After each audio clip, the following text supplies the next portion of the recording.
So you thought by now you would have your vision board created, your list of what you want to accomplish in 2024. You thought those would be done by now. We are just about a week in, if not a little bit more, into 2024. And you thought that you would be, with just a week in, you thought you'd be so much further than you are right now. Well, I'm here to tell you that it's okay.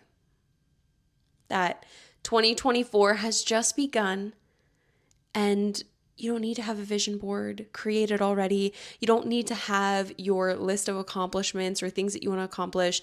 You don't have to have all of that prepared.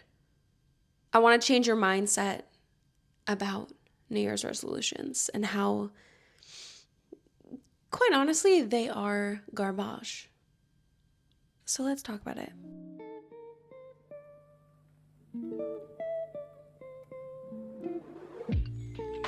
Hello and welcome back to the Self-Love Archives podcast. I am your host, Julia Salvia, and I am not just your host, I am your self-love bestie, your self-love sister, your self-love guide.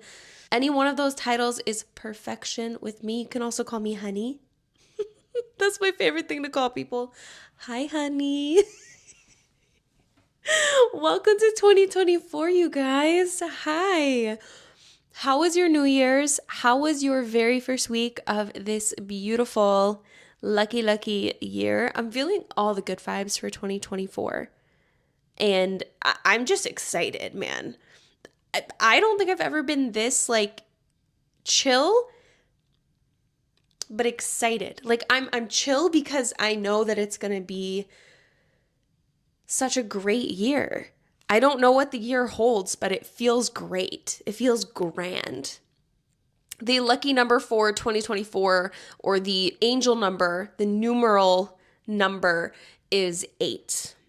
Because if we add everything together, 2 plus 0 plus 2 plus 4 is 8. So the angel number 8 means abundance. And that is exactly the excitement that I feel for 2024. It's also a sign of balance and inner stability, positive changes, infinite possibility. Now that probably gets you really excited too, right? Because it gets me excited. I wasn't even thinking angel numbers or anything until someone said it. And I was like, actually, everything that you just said that 8 aligns with how I'm feeling for 2024. So I hope you're feeling like that for 2024 as well. Even if already in 2024 you're feeling that you're having a rocky start. I know we are just a week in, but things happen. And if you are feeling a rocky start to 2024, listen. We have 53 more weeks. We are just at the very beginning. Things can turn around. Things can change. If you're feeling as if you are delayed, confused, or just not on top of your shit in 2024 so far, there's a lot of stuff that's been going on in astrology, but I'm also here to say, besides the astrology, that you don't need to have your vision board already put together. I don't. Do I want to make one? Yeah, I want to make one. I actually have some great ideas on how I want to go about making mine this year. I want to hang it up and actually incorporate it into a little mural, a little wall, kind of, not a mural. I won't be painting any walls in here, but I want to incorporate it into my office decor so I can see it more often. I hate to make a vision board and not look at it, or hate to make a vision board and not keep it out because it's too collagey or it's messy looking. I want to really sit down and take my time on my vision board. With that being said, if you don't have your vision board done, it's okay. And if you don't have all of your goals and things you want to accomplish for 2024 written out yet, that is also okay. The astrology is not in our favor this very first week of 2024.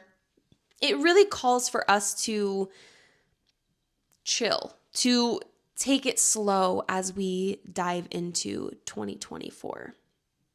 It's asking us to think, to imagine, to figure out what we want to put on our vision board. Maybe not necessarily create the vision board, or maybe not necessarily start working on what we're putting on our vision board or what we're putting on our goals for 2024. All that to say, take a moment to breathe, take in 2023, take all of the lessons learned, things accomplished, all of the feelings, and just all of the energy from 2023, and let it stay in 2023, let it go, and take all of the moments of good energy, all of the moments of accomplishment, and all of the moments of, wow, I fucking did that, with you into 2024. But it's okay to take it slow. Personally, I take the entire month of January to plan for the entire year. And I think that that is totally okay. Don't fight it. If you are feeling pushback, don't fight it. Just let it be, and take things one day at a time. But if you are not feeling pushback, by all means, jump right in. Jump right in. Keeping on with that astrology, this upcoming Tuesday, January 9th, is really when we're going to start to feel initiative of our goals and our aspirations for 2024. When we're really going to be like, all right, I'm ready to rumble. I'm ready to do this. I am ready to start 2024. Essentially. And the reason for that is because Mars is going to be moving into Capricorn. So look to wherever you have Capricorn in your chart. For me, it sits in the 5th house of creativity and fun. So I am definitely feeling like I'm going to get this sense of initiation in the creative projects that I want to start for 2024, including creating that vision board and just kind of like screwing the light bulb on tight so it shines even brighter than, it's not flickering anymore. It's shining bright. It knows the path. It knows the way. And that is the energy that I'm giving to all of you, but that is the energy that Mars and Capricorn is going to give to all of us. Mars is a very initiative, like taking the first step type of planet. It's got like its little aggression, it's a little fiery, but it's going to be all really great. I think it's really going to be all great things. And Capricorn's such a grounded but cardinal zodiac sign.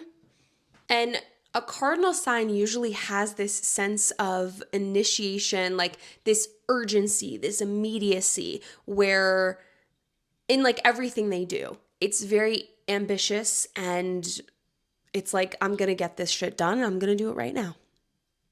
So I'm feeling all of that for Tuesday. So if your 2024 has not started just yet, wait till Tuesday's vibes come along and give yourself just a little nudge, just a little push to get things going and get things started. But don't be too hard on yourself if you haven't just dived right in, because we all are going at our own paces, and take it day by day. 2024, we've got the whole freaking year ahead of us. So I have cleaned 80% of my entire house from top to bottom. I've switched up my office just a little bit. I brought my standing desk and walking pad up here. I said this in a previous episode. There is something about the new year for me that makes me feel like I need to clean things, and like deep clean things, not just sweep the floor, wipe the tables. I'm talking like go through drawers and reorganize, almost cleaning out for the next year. So I've gone through a couple of the drawers in my house, a pretty good handful, and have just cleaned them out, went through all of my purses, took all of the lipsticks that were sitting in my purses, all of the like random receipts, dollar bills, have cleaned up most of my home. All the decor for the holidays is gone, which I am sad about. But there is quite a bit of travel for myself this month, which I am very excited about. But I wanted to clean it all up.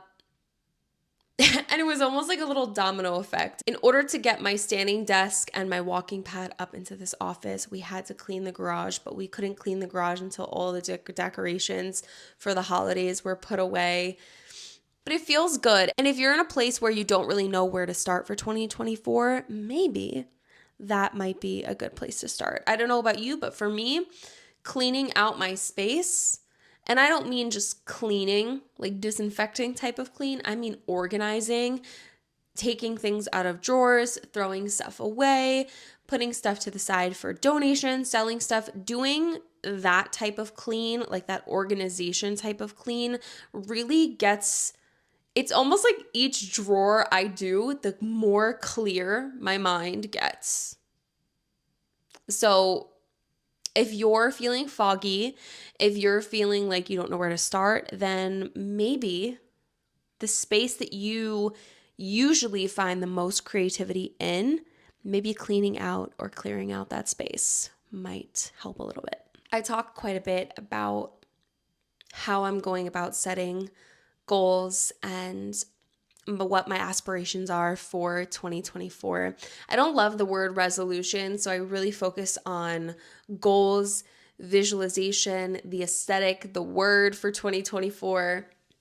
The phrase for 2024 is comfy, cozy, cute. Usually I just have a word. I take that back. I do have a word. Intentional.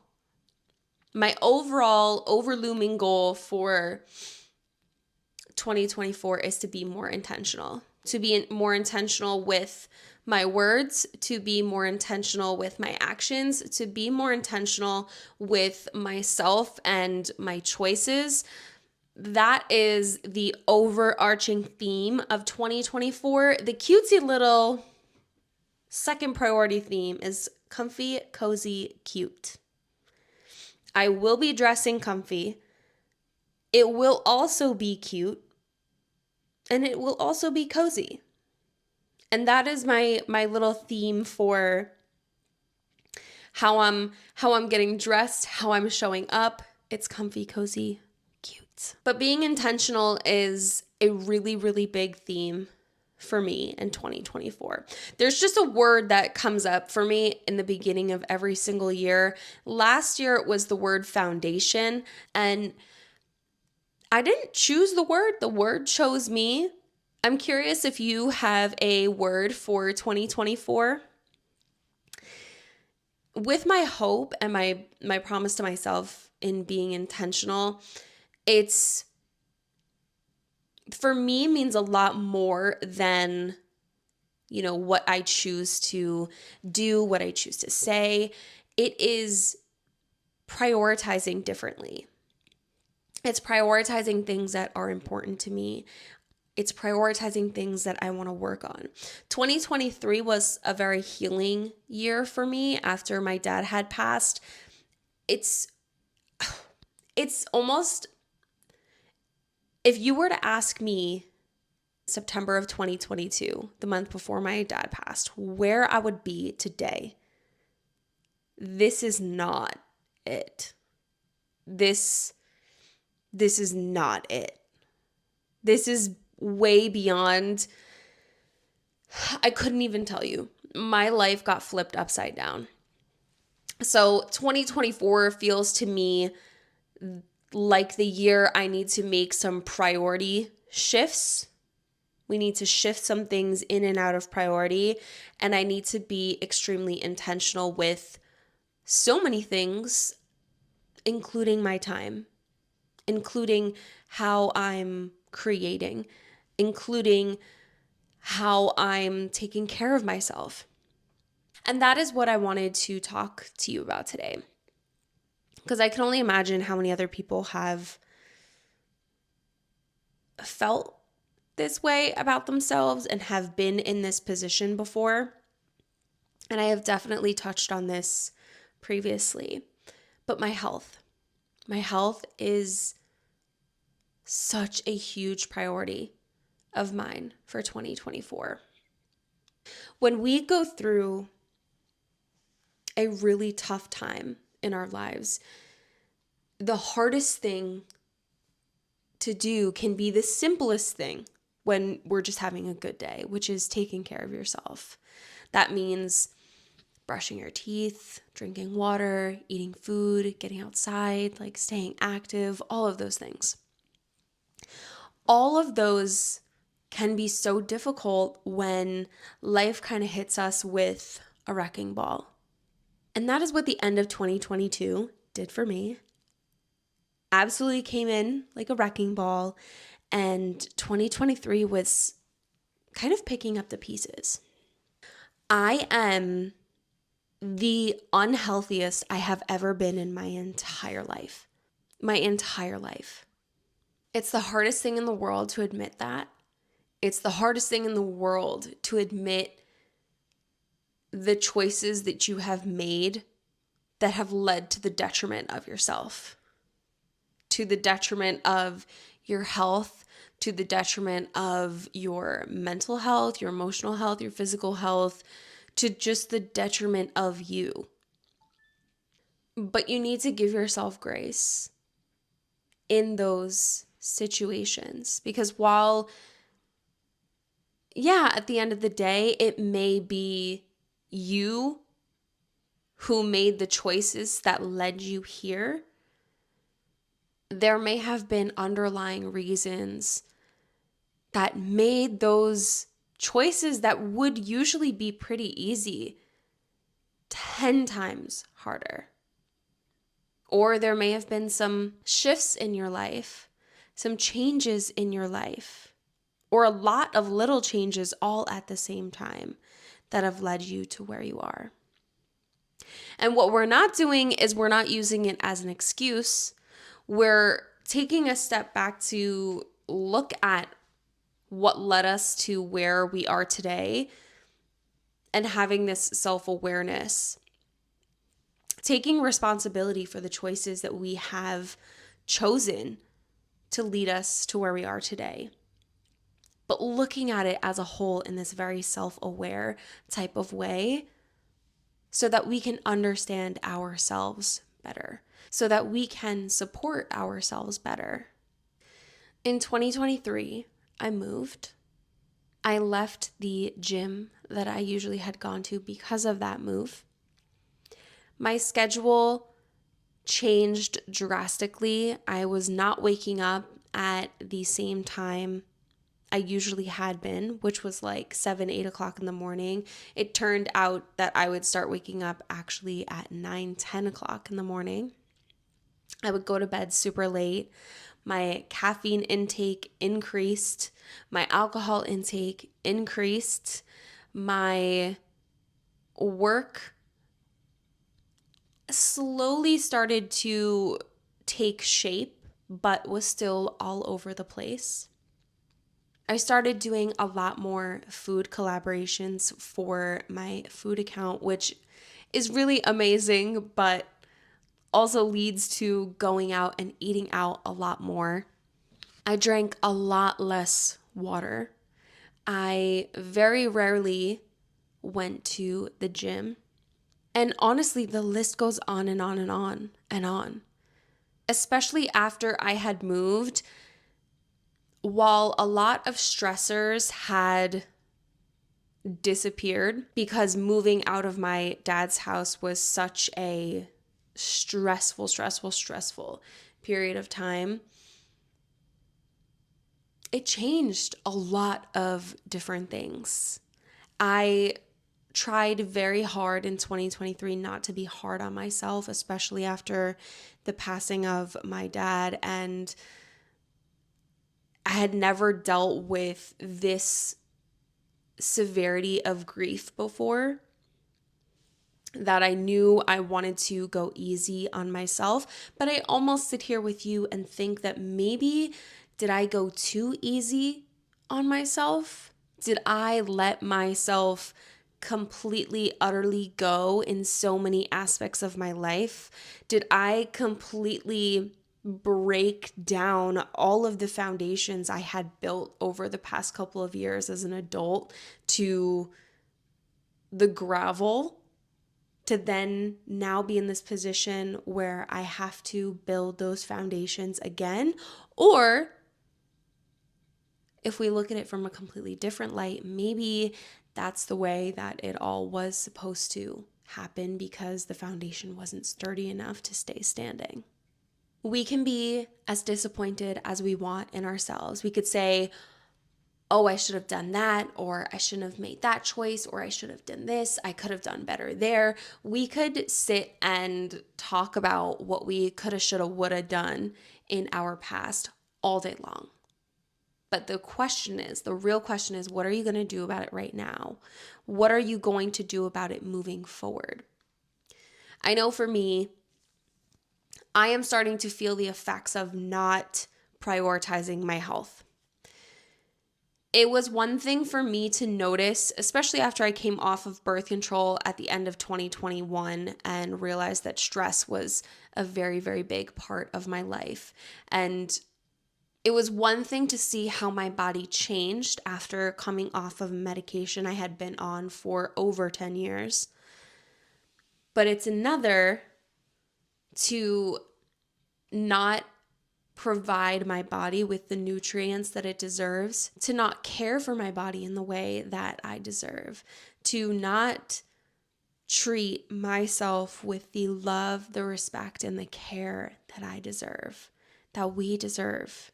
It's one thing for changes to happen in your life that affect your physical health. But it's another to not provide yourself with the care and the appreciation and the love that your physical body deserves. And that right there is what I am feeling the effects of. My posture has always been like on the fence, like really not great, mainly because of the job that I have and that I'm looking down at my phone a lot and I'm working from my phone a lot. But not only that, my back has been hurting so badly over the past couple of months. And that's not only a testament to my not so great posture, but it's also a testament to the weight that I've gained. The lack of vitamins, water, and stretching, more specifically, that I have not been doing. And the fact that I'm going from this lifestyle and this routine of working out pretty consistently, like 6 times a week, to next to none. Maybe just walking, getting a little bit of activity in, but not to the extent that I was working out before. It's tough sometimes to breathe, and I'm seeing new stretch marks, new cellulite, like my body physically in the mirror is also changing. Noticing all of these things, especially more like the inside, like I feel like the body that I'm in is suffocating. Like I'm suffocating myself. It's time for all of this to change.